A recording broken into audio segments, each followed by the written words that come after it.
Ahoy there, YouTube! Got Spud in the garage today. Got some exciting things planned. We are going to get new headlights. Oh, yeah! Alright, let's go check this out. So, these are the 87 and 88 Tercel headlights.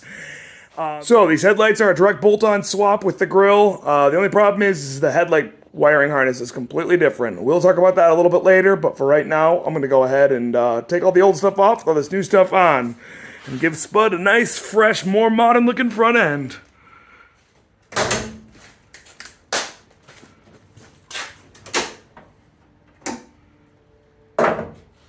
All right. And pull off all these old headlights. Grill clips, yeah, those are called zip ties. Man, I gotta clean up with this engine bay. It's getting a little bit dirty. Alright, that's all out now. Pop these corner lenses out.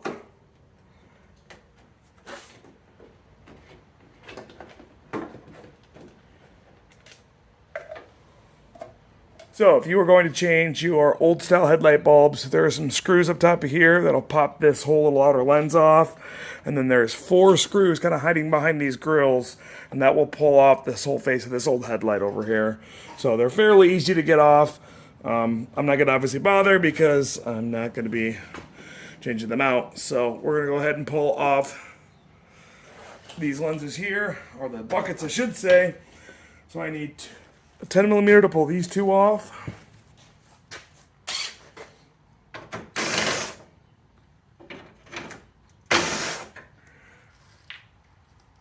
And then there's going to be 2 10s behind this headlight bucket as well. Those other 2 10s are going to be one up top of here, and one down there below the ground strap. Go ahead and pop those 2 off.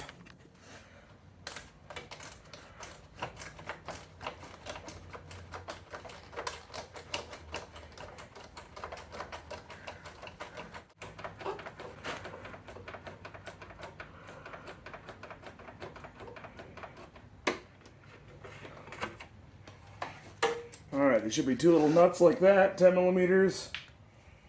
Now that that's off, this should come right on out of here.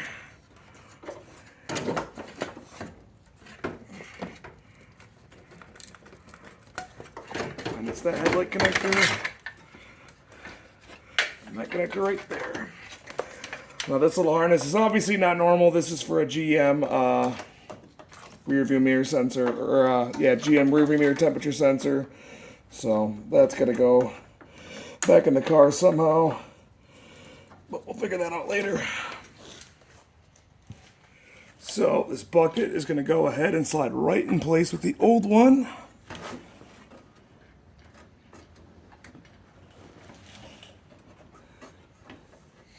Alright, so it does look like we're gonna have to drill 1 hole in here, and that's gonna be for this headlight adjuster into the firewall right there. Or the core support, I guess you would say. I don't necessarily want to cut that down. I doubt I'm going to have to adjust it that far, but I'd rather not cut it off. I'd rather just have the whole length there and just drill a hole. I mean, this car's not super clean anyway, so it's not like I'm hurting anything. And it's not going to go back anyway unless I get into a wreck. So, alright, I'm going to go ahead and just kind of eyeball roughly where I got to cut. Alright, so I drilled a 1964's headlight hole, and that seems to be just about the right size. Unfortunately, it was a little bit low, so I got to go up a little bit more. So we're going to kind of make this hole a little bit larger, but the headlights should be going on momentarily.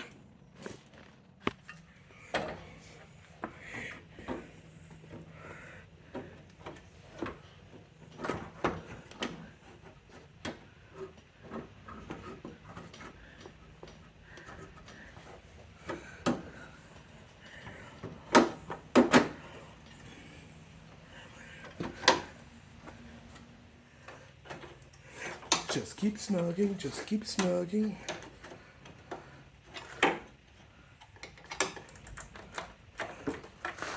I'm gonna be here forever with this wrench.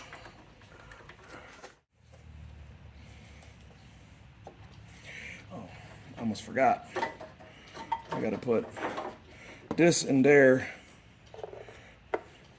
so we can have them corner lots.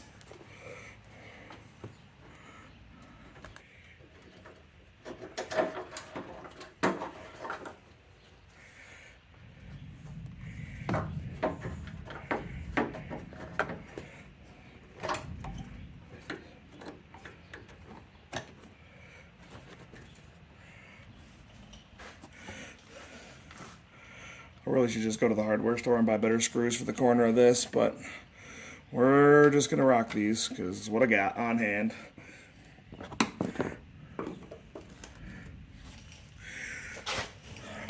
All right, it does look like we're gonna have to take one screw out of the old headlights, and that's for the top of this bucket to go on top of there.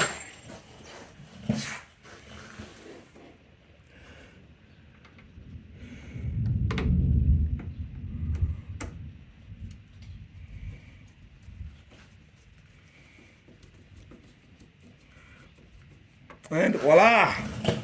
One side is down. I'm gonna go ahead and slide the grill in here, do the other side off camera. We'll cut back and talk about some wiring in a hot second, some headlight harnesses. We are done. Check that out.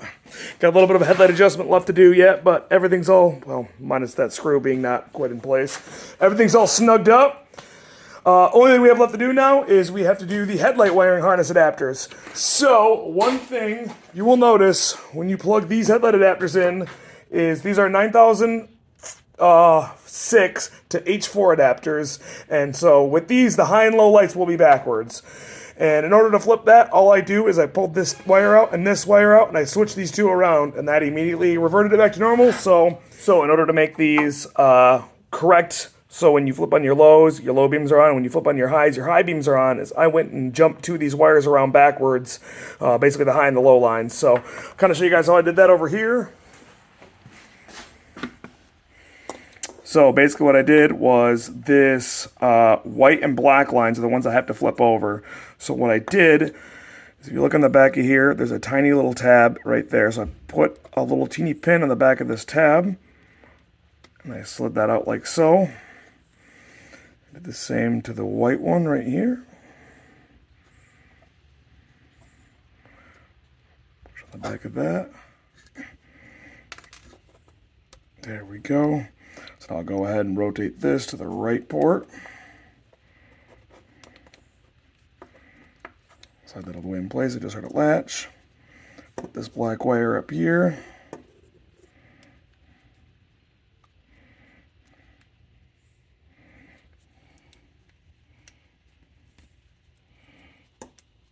And now that latched in place. I'm going to go ahead and plug this in.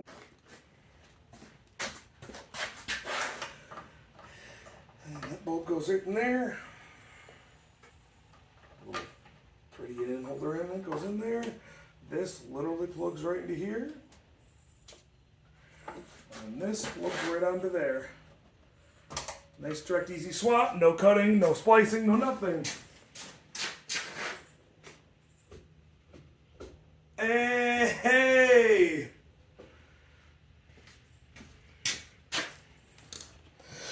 Well, it looks like my little bulb over here went out, so I'm going to have to change that. I didn't realize that was out. I should have tested it, but I assumed it was good. That's an easy fix, though. But all in all, we're done. Man, that looks so much nicer. And that's really all I got today. Appreciate you guys watching. If you got any questions, drop a note down in the word spot. Yeah, I'm going to drive it around for a few days. If there's any issues, I will tack it on to the end of this video so you guys are aware. And yeah, thanks for watching. Catch you the next one. Adios.